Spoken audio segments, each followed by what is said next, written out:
You have amazing stories. So the princess,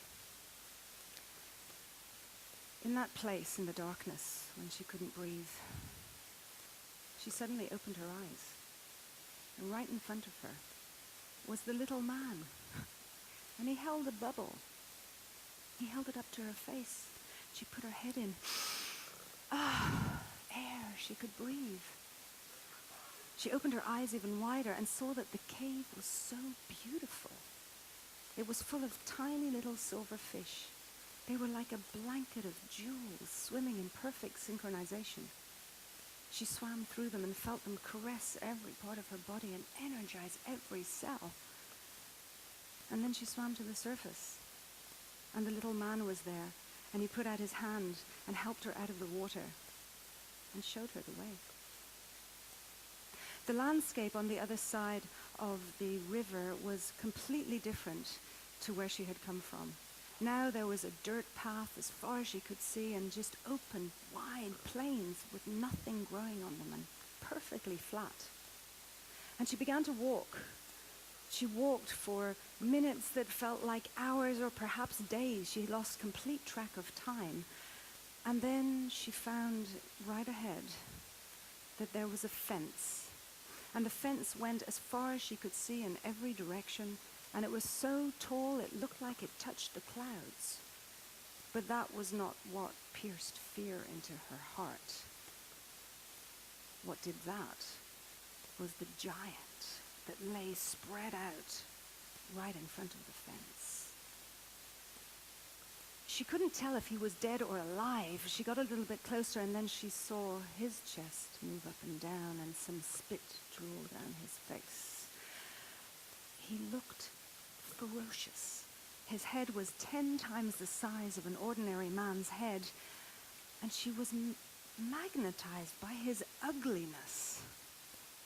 His massive arm rested on the gate, the only way she could have gone through the fence. She had no idea what to do. She looked at this giant, this sleeping monster, and she thought, if I wake him, nobody wants to wake a sleeping monster. He'll be so agitated, he'll just take that massive arm and flick me right back to the river, and I'll go back to the cave. I won't be able to continue the journey. Or if I wake him, well, we all know that giants are always ravenous, and he'll just devour me.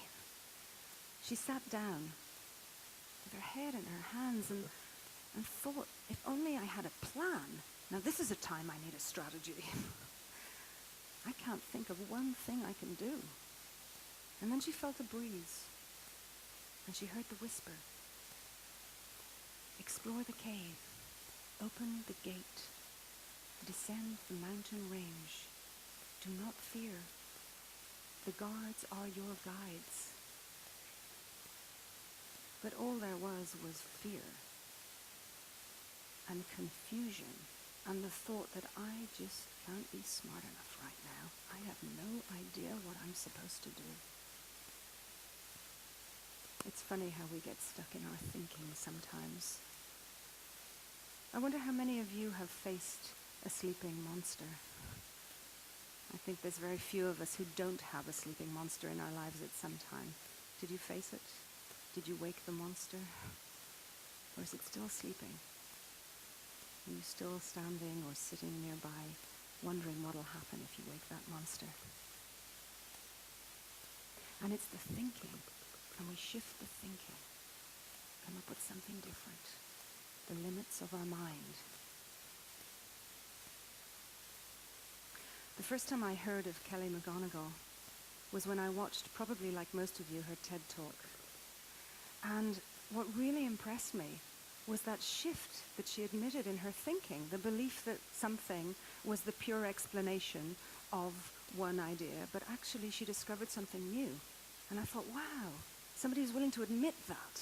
Somebody who's so well respected, willing to admit, I've been doing it wrong for a while, and now I can do it differently. Kelly McGonigal is a lecturer in Stanford University.